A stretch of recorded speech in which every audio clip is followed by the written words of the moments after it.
Okay, welcome back mga scalper. Another technical analysis for BTC. And wag na nga nating patagalin pa. Daily time frame is isang malaking green candle. Good news is nabasag niya yung symmetrical triangle natin. And kung makikita natin sa volume is palaki ng palaki. Confirm na we are on a buying pressure. Silipin natin yung possible scenario sa lower time frame. Kung makikita natin sa 4 hours time frame, yung BTC is masyadong malakas yung buying pressure. After nyong lumipad, sinundan ng red candle, but merong mga green candle na sumasalo. Tingnan pa natin sa 1 hour para mas malinaw yung chart.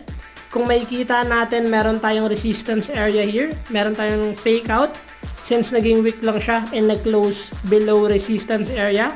Currently, BTC is forming ascending triangle